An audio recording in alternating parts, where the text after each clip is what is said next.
पाहूया टॉप 9 मुंबई उपनगरातल्या बातम्या।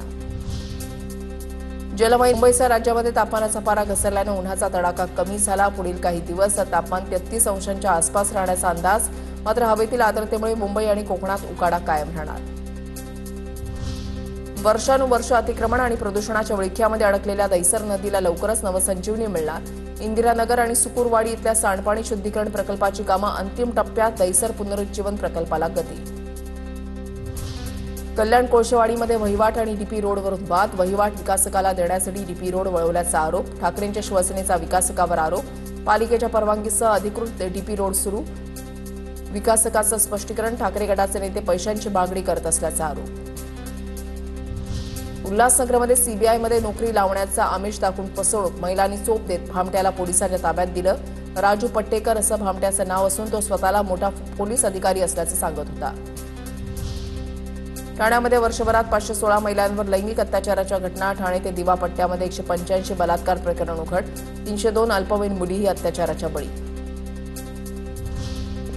बिनशेती परवानगीसाठी जिल्हाधिकाऱ्यांकडे जाण्याची गरज नाही। प्रक्रिया 10 दिवसांमध्ये ऑनलाईन होणार। तसंच बांधकामादरम्यान उत्खननामध्ये मिळालेले गौण खनिज त्याच जागी वापरल्यास रॉयल्टीमधून माफी दिली।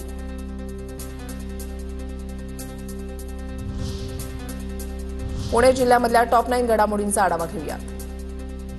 पुणे पालिकेमध्ये महिला अधिकाऱ्यांना धक्काबुक्की आणि शिवीगाळ। सांस्कृतिक विभागाचे उपायुक्त अंगावर धावून गेल्याचा प्रकार। कविता पटेकर यांच्या विरोधात शिवाजीनगर पोलीस ठाण्यामध्ये गुन्हा दाखल।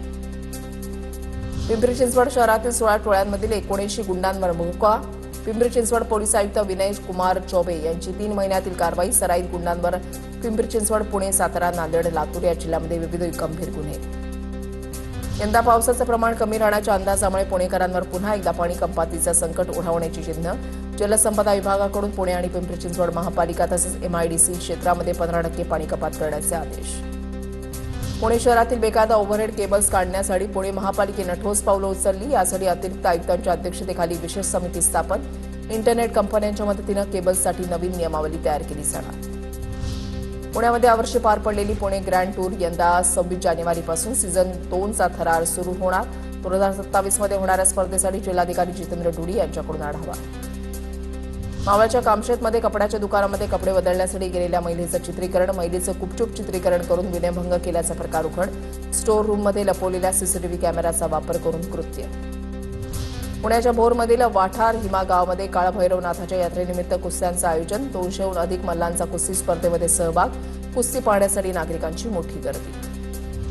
उजनीची जमीन खासगी उद्योजकांना देण्याच्या निर्णयाविरोधात रणग्रस्त शेतकऱ्यांचं आमरण उपोषण सुरू। आंदोलक महिलांनी जलसंपदा कार्यालयात अधिकारी हजर नसल्यानं रिकाम्या खुर्चीला निवेदन देऊन शासनाचा तीव्र निषेध केला।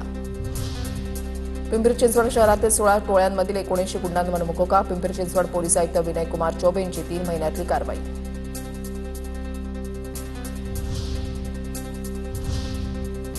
विविध जिल्ह्यातल्या टॉप 9 घडामोडींचा आता आढावा घेऊया। डिझेल विक्रीवरील निर्बंध शिथिल। पुरवठा सुरळीत झाल्यानं प्रशासनानं सुधारित आदेश जारी केला। वाहनांच्या व्यतिरिक्त दिल्या जाणाऱ्या डिझेलची नोंद ठेवणं बंधनकारक। बुलढाण्यामध्ये भांड्यांचे किट घेण्यासाठी नोंदणीकृत बांधकाम कामगार रांगेमध्ये काल रात्री 2 वाजल्यापासून महिला पुरुष रांगेमध्ये असल्याचं चित्र। बुलढाण्याच्या खामगाव तालुक्यामधला प्रकार। नाशिकमध्ये एआयच्या मदतीनं फोटो तयार करून महिलेची लूट। एआय मदतीनं पोलीस ठाण्याचे बनावट फोटो तयार करून महिलेला लुटलं। महिलेला लुटणाऱ्या तोत्या पोलिसाला अटक। इन्स्टाग्रामवर पोलीस अधिकारी बनून महिलेला लुटलं। छत्रपती संभाजी सिलेंडर घरपोच मिळत नसल्यामुळे नागपूरमध्ये गॅस गोडाऊनच्या बाहेर लोकांची गर्दी। कोराडीमधील गॅस गोडाऊनवर 3 दिवसांपासून सिलेंडर नाही। हिंगणा महादुलासह काही भागात पुन्हा रांगा। नाशिकच्या सिन्नरमध्ये गुंगीचं औषध देऊन विवाहितेवर अत्याचार। संशयित आरोपी अटकेत। चहातून गुंगीचं औषध देऊन अत्याचार। पीडितेच्या पुरवणी जबाबानंतर आरोपीवर अत्याचाराचा गुन्हा दाखल। लातूरमध्ये पोलिसांनी